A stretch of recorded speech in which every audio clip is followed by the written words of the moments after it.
Selon un bilan officiel, 15 personnes ont été tuées lors d'un accident survenu dans la nuit de lundi. Des enquêtes pointent du doigt le conducteur du bus de Général Express Voyage.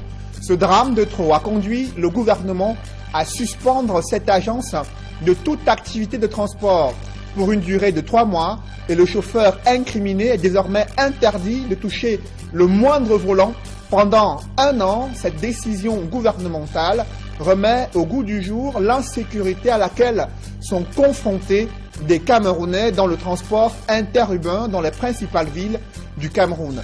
La multiplication des conflits en Afrique remet en question l'efficacité des forces des Nations Unies et sa capacité en matière de diplomatie à résoudre ces conflits. Analyse et décryptage à l'occasion de la Journée mondiale des Nations Unies.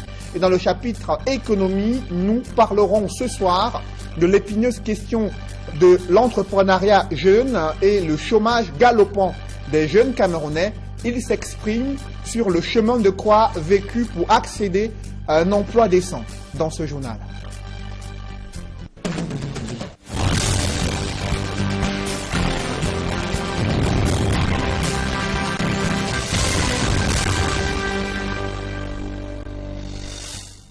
Bonsoir à tous, merci de suivre cette édition complète de l'information sur Equinox Télévision. D'abord, les images de cette hécatombe survenue sur l'axe Yaoundé-Douala. Selon un bilan officiel, 15 personnes ont été tuées lors d'un accident survenu dans la nuit de lundi. Des enquêtes pointent déjà du doigt la responsabilité du chauffeur du bus de l'agence Général Express Voyage. Selon un communiqué du ministre des Transports, ce chauffeur a entrepris un dépassement en 3e position avant d'entrer en collision à la fois avec un camion grumier et un camion semi-remorque.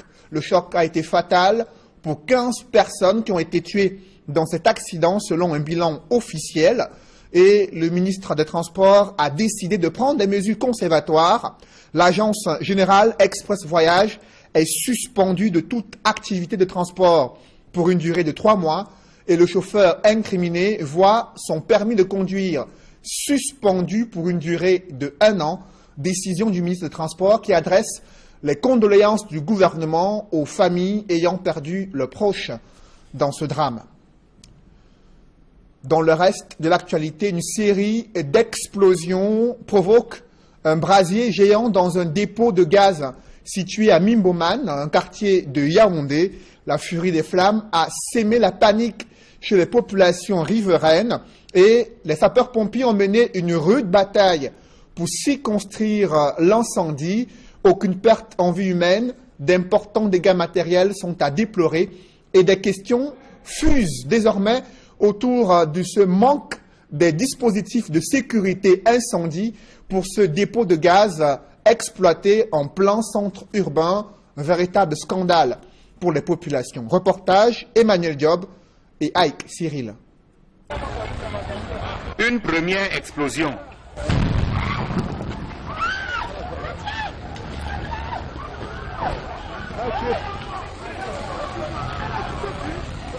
Puis une deuxième.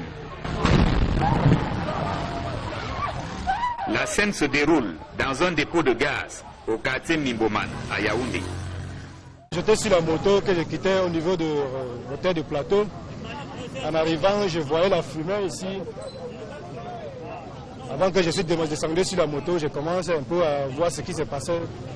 Et la maison, quand on vendait le gaz ici, a pris feu.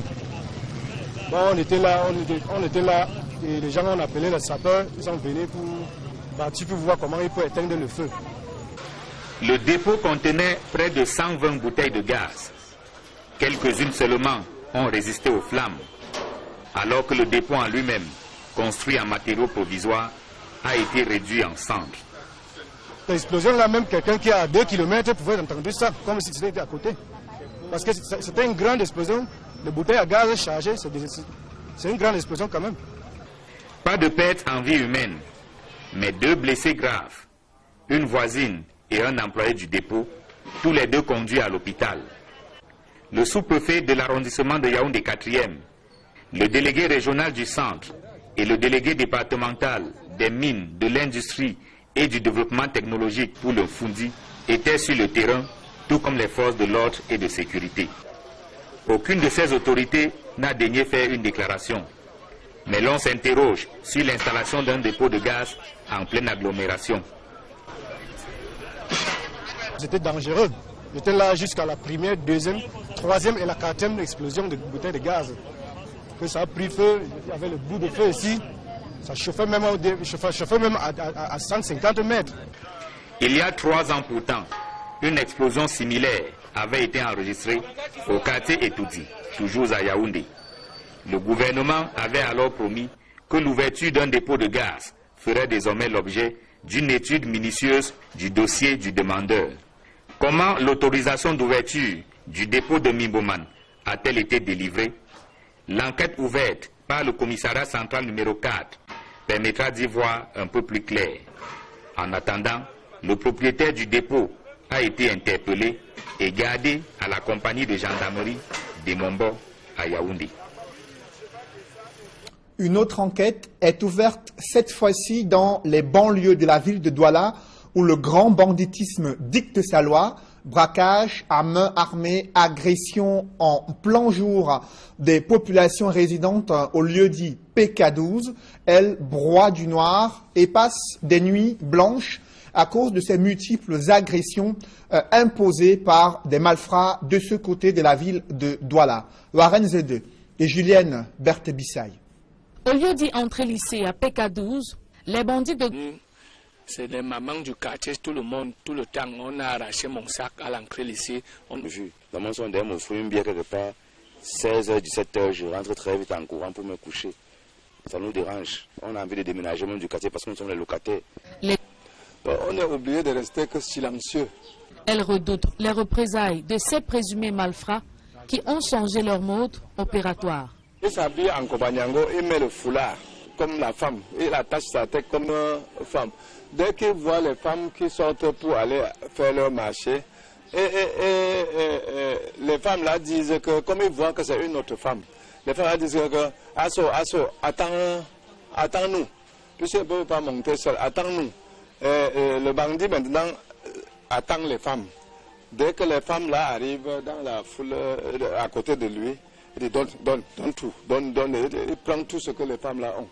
Dans la nuit du lundi 23 octobre à mardi 24 octobre, les éléments de la gendarmerie de Sodikombo ont effectué une descente inopinée dans ce quartier où plusieurs personnes ont été interpellées. Une enquête est ouverte et c'est une affaire à suivre. Plusieurs familles sont sous les menaces de déguerpissement dans le 6e arrondissement de Yaoundé. Il leur est reproché l'occupation illégale des zones marécageuses. Une campagne de sensibilisation vient d'être lancée pour les prévenir des risques auxquels elles s'exposent, à l'image de cet éboulement de terrain qui avait tué une femme enceinte et son enfant dans le 6e arrondissement de Yaoundé. Élisée Bokba et Marcelin Gansop. Au lieu dit Etokos, une famille vient à peine d'aménager dans cette maison qui a le malheur de côtoyer le lit du fleuve Mofu qui a pris du volume avec la forte pluie tombée la veille. La maison a été bâtie sur une zone marécageuse. Les occupants sont priés d'aller voir ailleurs dans un délai de 6 mois. Une pilule très amère et difficile à avaler. Ça fait 3 ans qu'on construit la maison aussi. Depuis 3 ans. La première fois ils sont arrivés ici, on était en train de... Ils ont demandé que vous faites quoi là? Qu'on arrête les travaux, on a arrêté les travaux. Nous sommes partis à la mairie quand l'ancien maire était là. Nous sommes arrivés là-bas. Ils nous ont demandé de faire le permis de bâtir. On a le permis de bâtir. Vous-même regardez, les gens s'endettent, maintenant on va partir où? Le constat est quasiment le même. Derrière l'école de guerre de Simbok, au lieu dit Carrefour Kaka, mais également dans les encablures de la gendarmerie nationale et non loin de la garde présidentielle, au quartier Vorbeti, pour ne citer que ces quelques sites qui ont été visités. Vous savez que Yaoundé 6 a été sujet à un sérieux problème il y a 2 ou 3 semaines où des gens ont perdu leur vie. Vous convenez avec moi qu'il était idoine d'initier cette descente, d'abord pour recenser les zones à risque Le constat que nous avons fait, il est malheureux que les marécages, les zones marécageuses dans l'arrondissement de Yaoundé 6 sont non seulement dangereusement mais illégalement colonisées par quelques populations.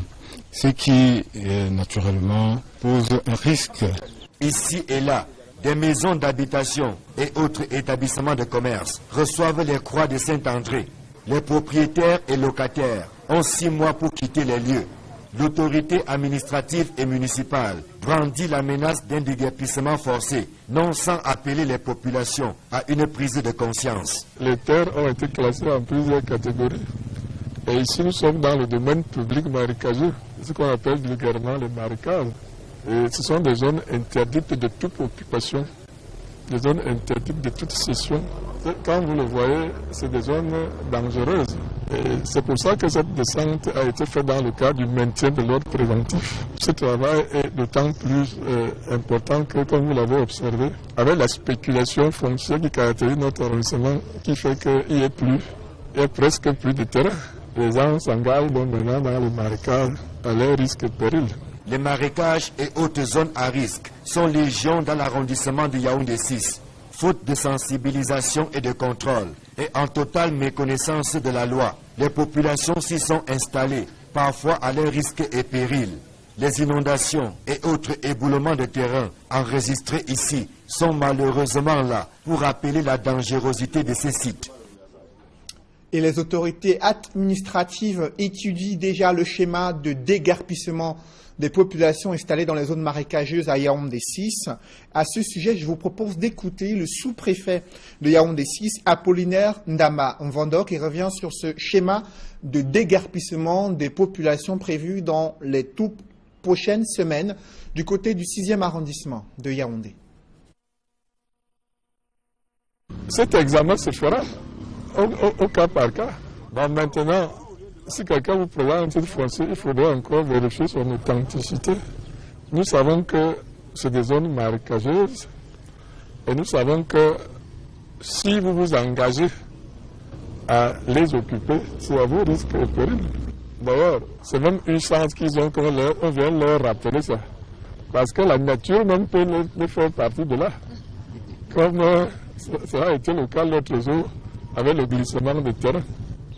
Donc, en réalité, il faut dire que c'est aussi avec la complicité, ceci se fait avec la complicité des populations autochtones qui estiment toujours qu'après avoir vendu le domaine national, maintenant, ils veulent s'attaquer au domaine public, ce qui n'est pas normal. Donc, tout cela est dans l'illégalité. Bon, maintenant, on n'est pas là pour combattre qui que ce soit.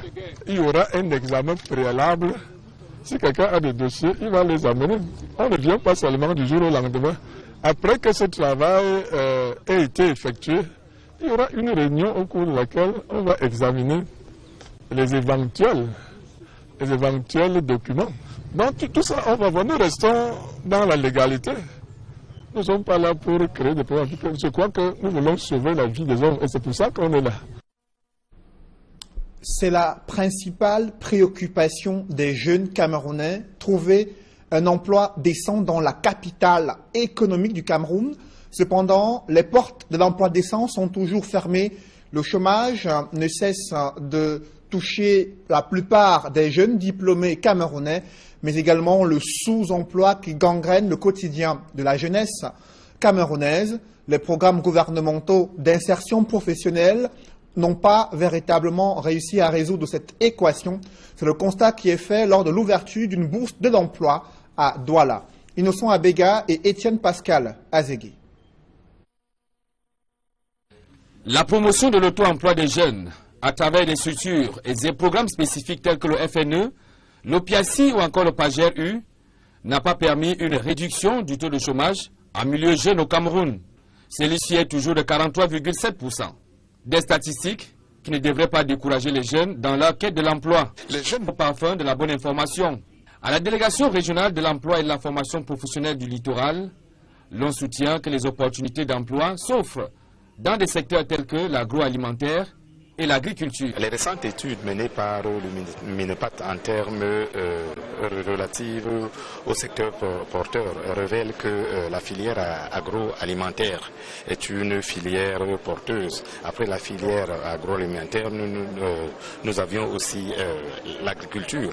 Les jeunes étudiants qui vont bientôt toquer aux portes de l'emploi.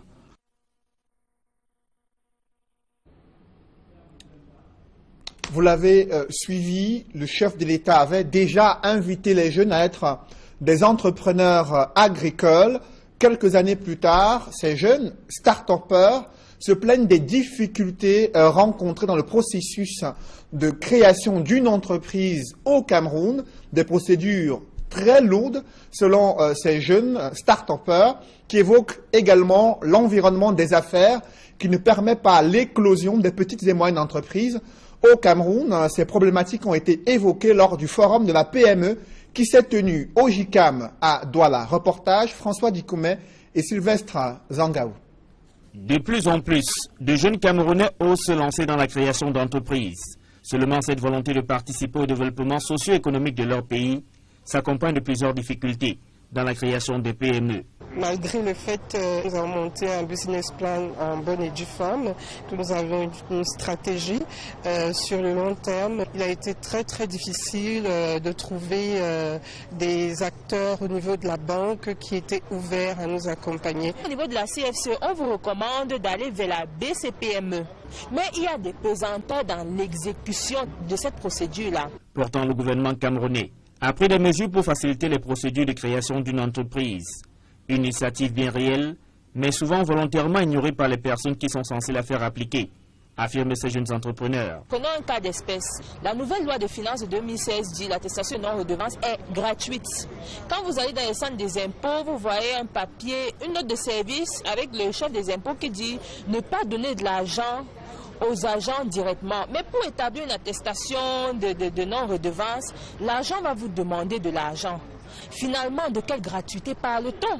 Pour Laurent Serge Etundingoa, pour mieux s'adapter, les jeunes entrepreneurs camerounais doivent assez s'informer. Je leur ai demandé de s'ouvrir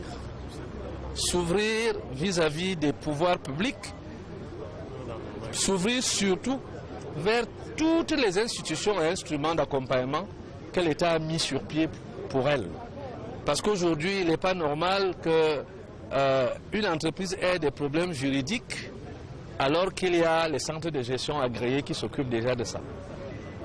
Qu'une entreprise PME ait des problèmes d'accompagnement alors qu'il y a l'agence de promotion des PME qui est là, qui ne demande aux promoteurs d'entreprises que d'aller vers elle pour poser les problèmes et trouver les solutions nécessaires. En guise de réplique, les créateurs de PME affirment que le problème est bien au-delà de l'information sur les procédures. C'est normal, il est ministre qui n'est pas sur le terrain. Il y a un travail depuis le début qui a été mal fait, peut-être même une mauvaise foi des personnes qui lui rendent compte.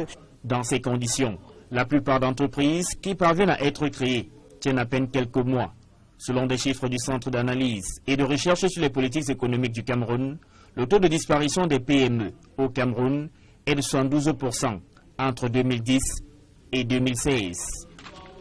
Parlons à présent d'une maladie qui continue de handicaper quelques Camerounais, notamment des jeunes. Il s'agit de la poliomyélite. En ce jour de lutte, journée mondiale de lutte contre cette maladie, quels sont les modes de prévention et de lutte contre la poliomyélite? Élément de réponse dans ce reportage de Kate Diarra. La poliomyélite est une maladie contagieuse qui touche surtout les enfants. Depuis les années 80, le combat contre la maladie a permis de faire de grandes avancées. C'est comme ça qu'on est passé, selon l'Organisation mondiale de la santé, de 350 000 cas en 1988 à 37 cas seulement, notifiés en 2016, et cela sur le plan mondial. Au Cameroun, les nombreuses séances de vaccination administrées aux enfants ont permis de repousser significativement la maladie. Résultat des courses, on n'en entend plus beaucoup parler. Vous avez remarqué que depuis un bon moment, il y a plus de campagnes. Cette année, on a organisé une seule au mois de juin. 2015, 2016, 2015. Comment se manifeste la poliomyélite? Elle se manifeste comme toute une autre maladie, avec des fièvres, vomissements. Si la paralysie inhérente à la poliomyélite reste handicapante à vie, la détection de la maladie elle-même, bien plus compliquée, n'aide pas les patients à se mettre à l'abri. Conséquence, c'est quand surgit la paralysie qu'on peut très souvent établir un diagnostic de la polio. Le seul moyen de préserver les enfants reste dans le vaccin, couplé au respect des règles d'hygiène. Pour la journée mondiale de lutte contre la poliomyélite de cette année, pas de véritable activité organisée. Sinon, une marche est prévue dans la capitale politique, samedi prochain. Disons que maintenant, nous sommes en train de se organiser. Il y a une marche qui est organisée samedi. Face à la crise sociopolitique anglophone, le gouvernement mène une campagne de sensibilisation de la jeunesse sur l'importance des emblèmes nationaux et les enjeux d'une cohésion nationale pour promouvoir le vivre ensemble. Des élèves des établissements scolaires dans l'arrière-pays ont été édifiés à cet effet. Reportage, Joseph Abena. Des scènes de destruction des emblèmes de l'État par certains citoyens constituent des actes graves et répréhensibles par la loi. À l'occasion de cette cérémonie de clôture des activités de l'opération rentrée scolaire citoyenne et patriotique, les experts venus du ministère de la Jeunesse et de l'Éducation civique tiennent à conscientiser les jeunes sur l'importance des emblèmes de la République. En ce moment où le Cameroun, notre beau pays, traverse des soubresauts sociaux, que ce réarmement moral puisse permettre que nous nous regardions en face et que nous ne perdions pas de vue que nous sommes les citoyens d'une nation unie, indivisible et qui aspire à son émergence à l'horizon 2035.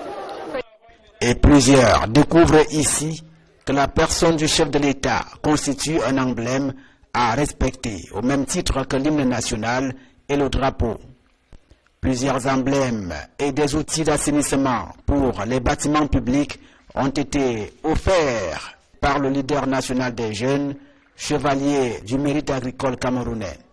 Je me suis rendu compte que les drapeaux étaient vétustes et je me suis dit que je pouvais aussi apporter ma pierre à l'édification de notre pays parce que notre pays nous a déjà beaucoup donné. C'est dans ce sens que j'ai décidé de renouveler tous les drapeaux de la sous-préfecture et de tous les établissements scolaires d'enseignement secondaire et primaire. Et puis, je me suis rendu compte aussi que beaucoup de gens n'entretiennent pas assez les bâtiments de l'État et j'ai pensé qu'il fallait que j'apporte aussi des brouettes, des pelles, des pioches pour que les jeunes aussi apprennent à déjà se regarder ce qu'on a. Parce qu'on regarde trop ce qu'on n'a pas. Cet acte symbolique du natif de l'océan vise à transmettre les valeurs citoyennes et promouvoir l'agriculture de seconde génération, véritable outil de développement d'un pays. Pour un Cameroun émergent, les citoyens, dans toute leur diversité, doivent faire montre de responsabilité et de respect de la patrie. Des témoins vivants de la conférence de Fumban sortent de l'ombre pour s'exprimer en ces heures troubles liées à la situation politique dans les régions anglophones. Ils expriment leur vœu le plus cher, à savoir le renforcement de la cohésion nationale et de l'unité de tout le Cameroun. Ils évoquent les raisons du choix de la ville de Fumban pour justement cette rencontre entre les différents leaders politiques des deux Camerouns en juillet 1961 et également l'ambiance qui a prévalu durant cette période. Reportage Mama Soufor, Dallas Kana et Jean-Paul Fougnat. Fumban, cité des Beaux-Arts, était de naissance de la réunification des deux Camerouns en 1961. C'est dans cette cour que furent accueillis les délégations du Cameroun occidental et le Cameroun oriental, comme en témoignent ces images. Sous-préfet de Fumban à l'époque, Kona Amadou évoque quelques raisons du choix de son unité de commandement pour abriter la conférence qui s'éteint du 17 au 22 juillet 1961. Amadou Aïdjol, le président, et M. John Goufoncha avaient ici dans le nom des amis communs, à savoir le sultan Seydou Jimonou Njoya et le ministre Joe Aruna. Adjoint d'arrondissement de Gaoundéré en 1961, Titanfon Djilame Remawa, jeune élite du Noun, assista à cette page importante de l'histoire du Cameroun. C'est M. Sultan qui m'avait dit qu'il y a cet événement d'importance nationale. Il faut que je participe. Ces deux dignitaires firent partie des corps constitués, sans rôle majeur dans les travaux de la conférence de Fumban. Nous, comme corps constitués, on accueille les gens dehors, on rentre, il y a le discours d'ouverture et nous on sort. Et puis à la clôture, nous revenons. Nous assistons au discours de clôture et nous sortons, nous alignons, on s'allie de présenter, voilà notre rôle. Tout s'était déroulé dans l'allégresse totale parce qu'il y a eu une grande réception. Pour l'histoire de nos enfants, c'est à Fumban qu'a été décidée la réunification des deux Cameroun. Bien qu'à l'écart des secrets de la signature de l'acte de réunification des deux Cameroun et vivant aujourd'hui la crise dite anglophone, ces anciens administrateurs civils condamnent avec la dernière énergie la vandalisation des édifices publics, la fermeture des écoles dans les régions anglophones et les velléités de sécession du Cameroun. On refuse l'éducation aux enfants. Ça a quel sens? Ce sont des affaires intéressées, des affaires personnelles intéressées. Mais ce n'est pas pour l'ensemble de la population et pour le développement futur du pays. Aujourd'hui, ce qui se passe ne peut pas, pour ma part, inquiéter parce que tout le monde sait que ce Cameroun, depuis cette date, est un et indivisible. Du fond de leur retraite paisible dans leur Noun natal, ces deux témoins secondaires de l'histoire du Cameroun rêvent voir le vivre ensemble se raffermir autour des valeurs d'intégration et d'unité nationale pour le bien-être de tout le peuple camerounais. Et au sujet de cette crise anglophone, le gouvernement peine à supporter les critiques des organisations internationales sur sa gestion de la crise anglophone, au lieu d'apporter des contre-arguments au rapport accablant de International Crisis Group. Le gouvernement vient d'interdire de séjour les membres de cette ONG au Cameroun. Crisis Group est désormais persona non grata au Cameroun. L'annonce est du ministre de la Communication. Issa Chiroma Bakary était face à la presse à Yaoundé. Il en a profité pour se positionner en tant que soutien de la candidature de Paul Biya à l'élection présidentielle prévue en 2018. Au-delà des critiques de International Crisis Group, il y a les Nations Unies qui ont interpellé le gouvernement camerounais sur l'enjeu d'établir un dialogue inclusif pour traiter les causes profondes de la crise sociopolitique dans les régions du Nord-Ouest et du Sud-Ouest. Cependant, plusieurs acteurs de la société civile observent que les conflits se multiplient en Afrique, ce qui remet en cause l'efficacité des interventions des Nations Unies pour apporter la paix dans les différents pays africains.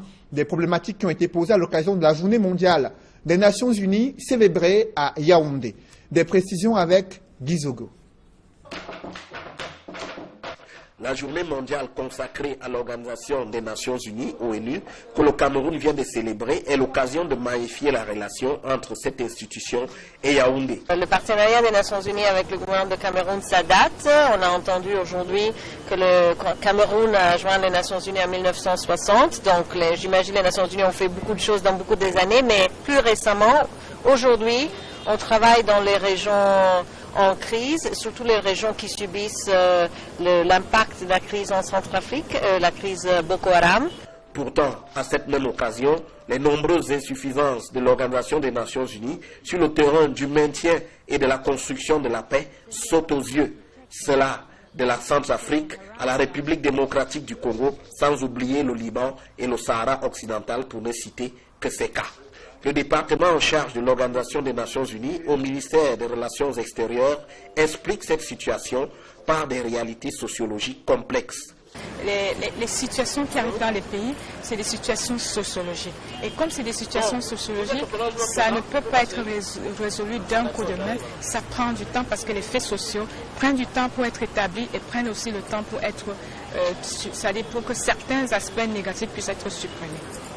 On y fait même le pari que face à ce qui est considéré comme insuffisance de l'Organisation des Nations Unies actuellement, c'est à l'avenir qu'on mesurera réellement l'impact de cette organisation. Dire aujourd'hui que je ne vois pas l'impact des Nations Unies, cet impact se verra à long terme. À long terme, à travers toutes les actions qui sont entreprises dans la prévention, dans l'accompagnement de post-conflit et même dans la négociation au départ, c'est-à-dire les processus de négociation dans les débuts de conflit. C'est donc un vrai rendez-vous qui est pris sur le long terme à propos de l'efficacité de l'Organisation des Nations Unies. Il y a une épine qui entrave l'efficacité des Nations Unies, c'est la situation sociopolitique qui se dégrade en République centrafricaine, située dans la sous-région Afrique centrale.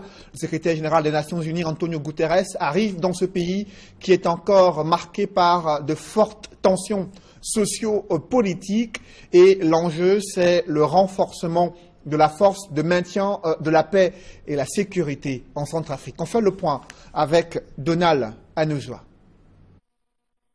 La visite d'Antonio Guterres en République centrafricaine intervient au moment où le pays connaît un contexte sécuritaire tendu. Les violences ont repris dans le sud-est, le centre et le nord de la RCA avec des centaines de morts.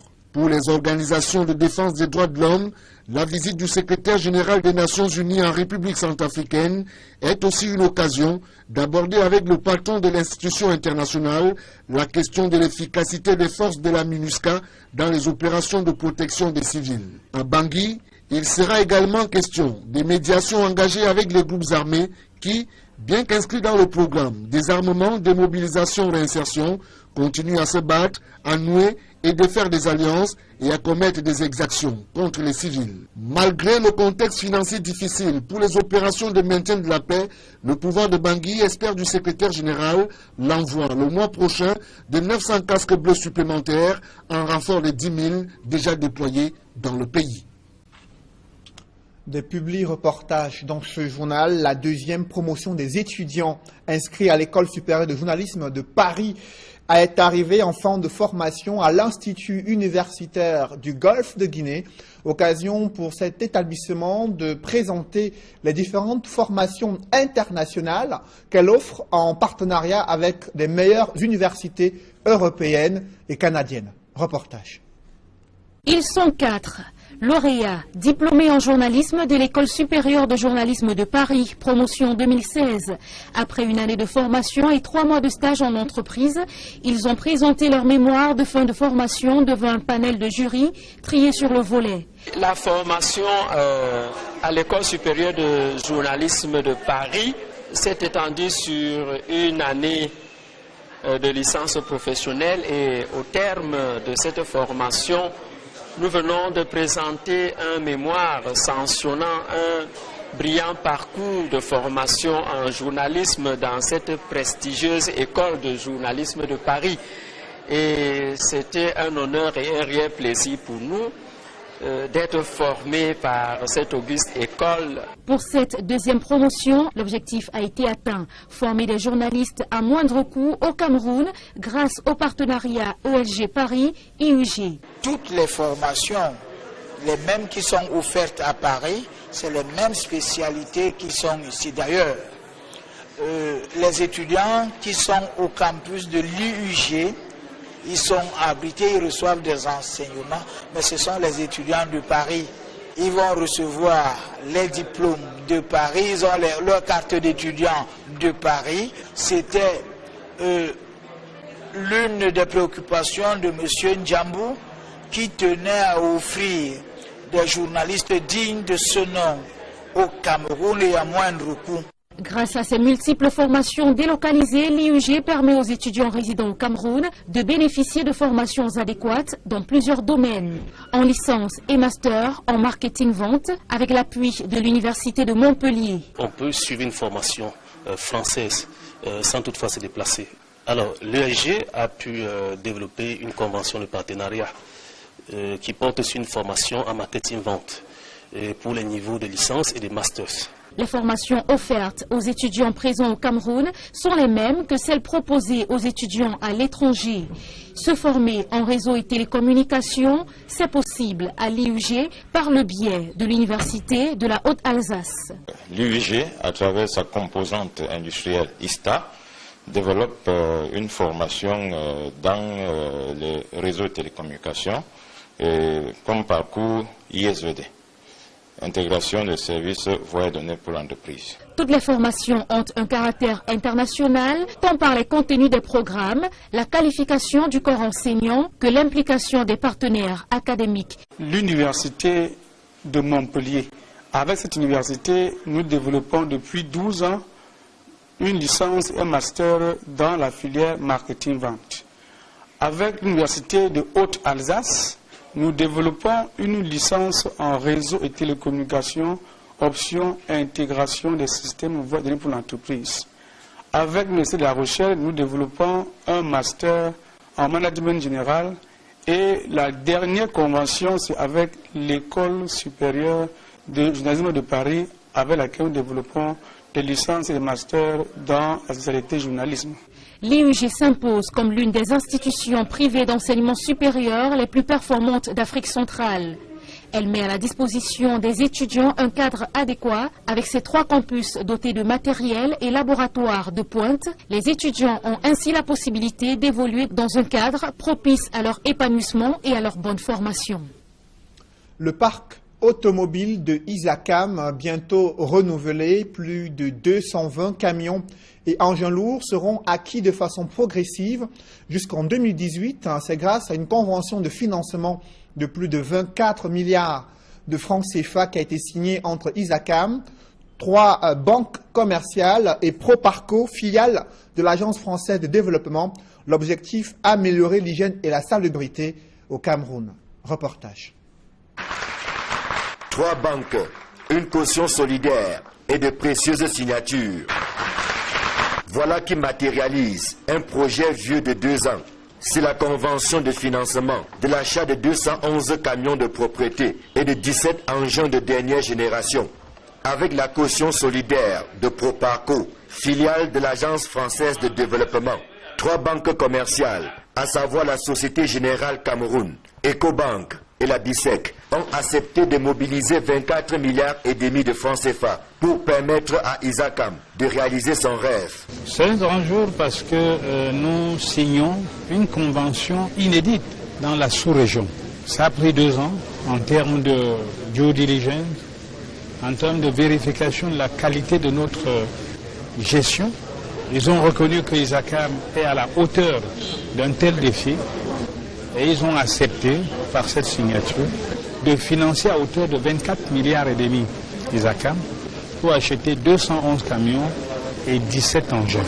C'est important pour Isacam, c'est important pour le Cameroun. Le financement dont bénéficie Isacam est inédit et atteste de la confiance dont jouit cette entreprise citoyenne auprès du syndic des banques et de Proparco, dont la caution solidaire est plus qu'un gage de confiance. Tout d'abord, le secteur d'Isacam est très important pour le développement du pays, puisqu'il s'agit de ramassage d'ordures. Par ailleurs, Isacam est une entreprise unique en Afrique subsaharienne. Il n'y a pas d'autres exemples tels qu'Isacam à notre connaissance dans la région. Enfin, Isacam a montré en cours de ses diligences qu'ils étaient au niveau d'exigence requis pour un financement Proparco, notamment sur les questions environnementales et sociales. Avec les nouvelles acquisitions, Isacam sera d'attaque pour relever les nouveaux défis de la collecte, du transport, du traitement et de la valorisation des ordures ménagères et autres déchets. Un tournant décisif qui tient à cœur la France, dont l'ambassadeur réaffirme la présence aux côtés du Cameroun pour bâtir des villes propres. Ça correspond à des engagements que nous prenons depuis longtemps avec nos partenaires pour améliorer la vie au quotidien des populations. Alors là, en l'occurrence, on aide Isacam, une entreprise de pointe, mais qui avait besoin effectivement de renouveler sa flotte pour rendre les services que la population attend. Et c'est une excellente chose parce que nous avons tous besoin de vivre dans un environnement plus propre au quotidien. En saluant cet effort de modernisation de nos villes, le gouvernement n'a pas manqué de magnifier l'excellence de la coopération franco-camerounaise ainsi que la vitalité de notre économie. Nous avons donc souhaité que cette convention puisse aboutir très rapidement à l'acquisition de ces engins. Au jour d'aujourd'hui, avoir la caution, n'est-ce pas, de la France pour 24 milliards et demi. C'est un signe, n'est-ce pas, que l'économie camerounaise se porte bien, qu'il n'y a pas d'insécurité au Cameroun. Et nous avons profité également pour magnifier la paix. Parce que sans la paix, il n'y a pas de développement. En mettant l'accent sur la performance du matériel roulant, ISACAM veut améliorer la qualité des prestations de propriété, animé du seul souci de la transformation positive de la physionomie de nos villes, et notamment des 10 capitales régionales et des 17 agglomérations urbaines qu'elle dessert depuis plusieurs années. Mesdames, Messieurs, c'est la fin de ce journal. Merci de l'avoir suivi. Restez sur Equinox Télévision. Juste après cette édition du 20h, l'émission Parole de femmes, présentée par Julingue Nyondé. Bonne soirée sur Equinox Télévision.